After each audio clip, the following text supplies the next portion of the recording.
Hi, hello. I am working on the energy I need this afternoon to come back here for you lovely people and give you another movie review for my 31 horror movies in 31 days. Maybe I should rename it to 31 horror / Halloween movies in 31 days, because I'm coming back at you with another non-horror Halloween movie. So first of all, I need to just say that I don't know why that's being weird. Anyways, the movie that I chose for today, and the reason why I chose it is that, like many people in the world today, I listen to podcasts. I have my own podcast. And don't forget to subscribe to my channel. Ring that bell so you don't miss any of these reviews before I get into it. But I do listen to, and there's these people, there's these group of guys everybody knows about, the Try Guys, and they have their own podcasts. And one of the podcasts is called Guilty Pleasures. And the whole point of that podcast is that they take movies that are considered guilty pleasure movies and really get down in the nitty-gritty. Is it a guilty pleasure, or maybe it's just a full-on guilt, or maybe it's just a pleasure? And of course this week they did none other than the 1993 Disney classic, in my opinion, Hocus Pocus. And of course, after listening to that podcast, I'm like, I have to rewatch this movie, and I gotta give you a review. So today's movie is Hocus Pocus!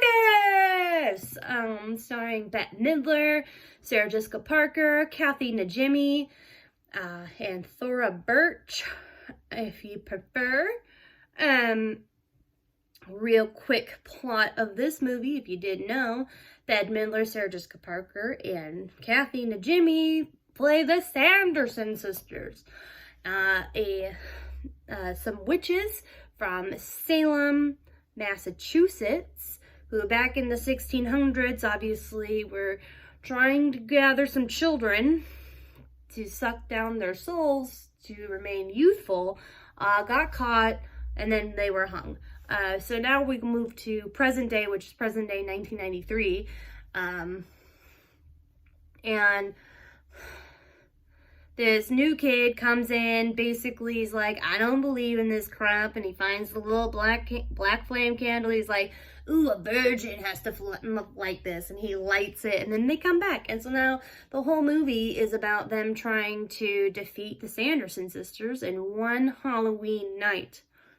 Did I capture it for you? So let's get into it. I like this movie, first of all, as a 90s baby. This is a classic Halloween movie to watch every year. And it's like really hard not to like this movie. First of all, okay, the three sisters, they're played by phenomenal actresses. Obviously the lead being Bette Midler. How did you get Bette Midler to just come on and be like, hey, weird thing, I want you to play a witch, and I want you to contort your face the whole time, and I don't know, how did you get Bette Midler? How? I have questions. I have actual questions. How'd you get her? I have cues, and they are definitely multiplying. It's something Kathy Najimy, if you don't know, she was in Sister Act. She's been in a lot of movies in the 90s. She's got a very noticeable face. Also spends the entire movie contorting her face. She's got a sideways mouth. And Sarah Jessica Parker, the whole movie, is trying to bang everyone, which is very witchy of her. We'll give her that. But they play these characters so well. They are these characters, and I could never see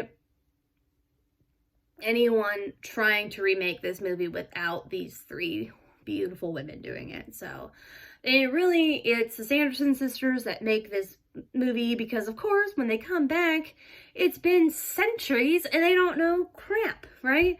They literally think of Asphalt Road as a black river. They don't know what a bus is. They stumble upon a house where the guy's dressed up like the devil and they think it's the actual devil. You know, it's that comical, it's that comedy that, like, I also enjoyed during this. What was I thinking? But it's really these three that carry the movie, and I'm pretty sure everybody knows that, because the kid actors, not great. Okay, I was talking about this with a friend of mine, and the fact is that the woman who plays Allison looks looks a little bit older than the guy who plays Max. Like, obviously, she looks like she's a 20-year-old trying to play a 16-year-old. And of course, we all know that's a big Hollywood thing, right? Like, why cast someone that's actually 16 years old when you can cast a 25-year-old to play a 16-year-old? That makes a whole lot of sense, doesn't it? Doesn't it? So, like, there's, like, that kind of weirdness happening. What was I thinking? The guy who plays Billy Bush, or the zombie that comes out, is also the guy who played the little water creature from Shape of Water, and he also played the creature from Pan's Labyrinth that's got the little eyes in his hands. Everyone's seen that meme. So again, iconic person. We got iconic people in here, and obviously it is the adults that carry this movie, and it's not the children, okay? Not the children at all. I have to double check something, so just, like, hold on a second, okay? Oh, I had it wrong. Okay, no problem. Not gonna say it then. Anyways, yeah. Oh, yes. Oh, this is what I did want to mention, in case everyone forgot. We all love NCIS, do we not? Special Agent Timothy McGee played Thackeray, which, can we talk, let's step it back. Why isn't it Zachary? Like, why is the name Thackeray? Like, was that an actual name from the 1600s? And then it evolved to Zachary, because that's just 1,000 times easier to say than Thackeray. I don't know. It's weird, though. But, yeah, same character. The guy who plays Thackeray Binks, the human, because it's played by two different, the human does not voice the cat, which is crazy to think about, but when you actually look it up on IMDb, that's what you see. The voice of the cat is played by somebody else, and then Sean Murray plays the human Thackeray Binks, who later goes on to have a wonderful career in NCIS. Yeah, it's NCIS as Timothy McGee. So, like, again, some of these people have, like, beautiful careers after this. It's just about building that resume, and of course, he was a small child. I guess I can't say small child. Well, yeah. He was, like, a teenager, maybe early 20s when he played Thackeray, who was supposed to be, again, like a 16-year-old. Yeah, I don't know. And so the other thing I have a question about is, like, for the Sanderson sisters, right, the whole idea for them to, like, remain youthful and remain, like, alive is to suck the souls of children. Okay, where, like, do they prescribe to the fact that, like, children is, like, 18 and under? Because, like, I don't think that's how it was in the 1600s. I don't think, I don't know, I don't know when are you considered a child and when are you not considered a child. Because, like, they consider Allison and Allison and Max to be children, but they're also 16. But, like, in the 1600s, were they 16-year-olds considered children still? I don't know. I just seem like maybe they're a little old to be considered children. Like, they're not adults. And they're definitely not young adults, but they're definitely not children. They're teens.